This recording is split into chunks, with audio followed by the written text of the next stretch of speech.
एक बार की बात है, महाभारत का युद्ध चल रहा था।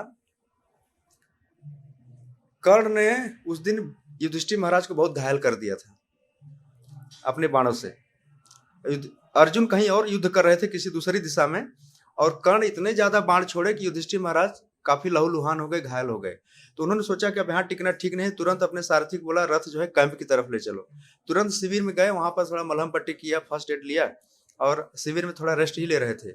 इतने में अर्जुन को पता चला कि महाराज युधिष्ठिर बुरी तरह से घायल हैं और युद्ध क्षेत्र छोड़ करके कैंप में चले गए हैं। ये महाभारत में लिखा है।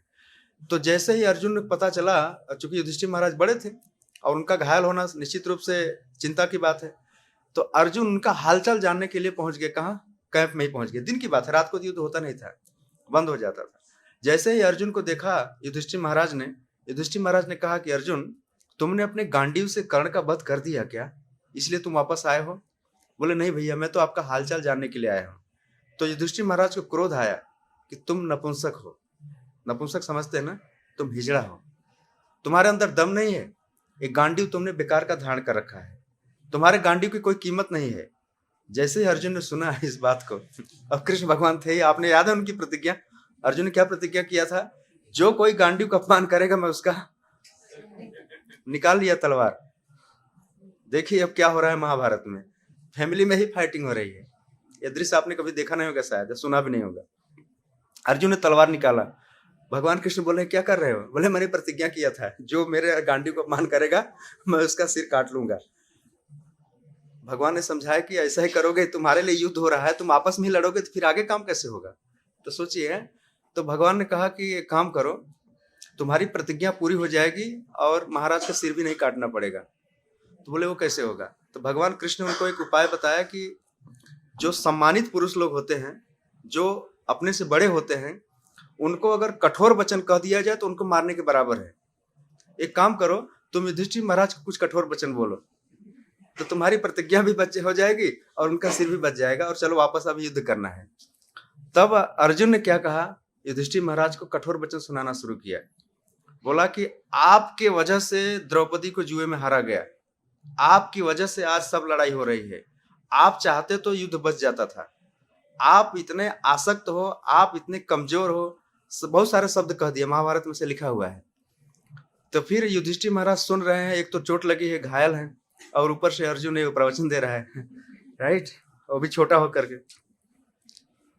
फिर जैसे ही युधिष्ठिर महाराज ने अपमान के वचन सुने, वो उठ करके जंगल की ओर चले जाएंगे। बोले अब मैं नहीं रुकूंगा यहाँ, मैं जा रहा हूँ। भगवान बोले कि ये प्रॉब्लम, जिसके लिए युद्ध हो रहा है, ये आपस में लड़ रहे हैं, तलवार हटा करके वाणी पर लाया, अब बोले मैं जा रहा हूँ जंगल में तपस्या करूंगा, मैं युद्ध नहीं करूंगा। भगवान ने उनको समझाया किसी तरह से। फिर अर्जुन कहा कि काम करो, तुम बाद में क्षमा मांग लेना युधिष्ठिर महाराज से कि मैंने प्रतिज्ञा बचाने के लिए ऐसा किया था, ठीक है, आपका गला न काटना पड़े, इसलिए हमने आपको कठोर वचन बोले, मुझे क्षमा कर दीजिए। और भगवान ने भी समझाया तो समझ गए, मान गए। अब अर्जुन ने कहा कि मैंने बड़ों का अपमान किया है, अब मैं जीवित नहीं बचूंगा, अब मैं अपना गला काटूंगा। तलवार उठाया कि मैं अपना गला काटूंगा। तो भगवान ने कहा ये बड़ी समस्या हुई, देखो एक को समझाया तो अपना गला काटने उतर गया है। तो भगवान ने अर्जुन से कहा कि काम करो, तुम अपना भी गला मत काटो, अगर मनुष्य अपने मुंह से अपनी प्रशंसा करे तो समझो मौत के बराबर है। आप समझ गए? भगवान अर्जुन को शिक्षा दे रहे हैं, अपने मुंह से अपनी बड़ाई करना क्या है? मौत के बराबर है।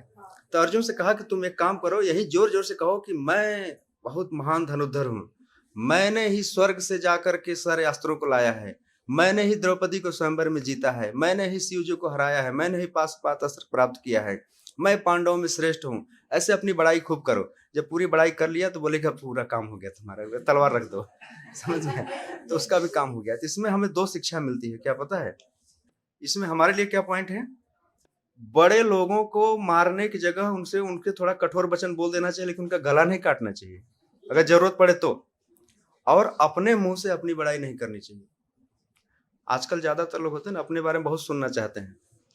अपने मुंह से अपनी बड़ाई करना मृत्यु के बराबर है, और अपने से सम्मानित लोगों को कठोर वचन बोल करके उनका अपमान करना भी मृत्यु के बराबर है।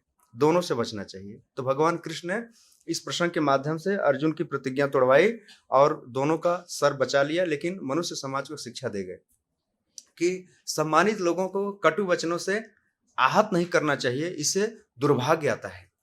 क्योंकि बड़े लोग अगर अभिशाप दे देते हैं दुखी होकर के, तो छोटे लोगों के जीवन में बहुत कष्ट आता है। इसलिए सावधान रहना चाहिए। अपने से जो बड़े लोग हैं उनको बाणी के बाण से भी घायल करने का प्रयास नहीं करना चाहिए।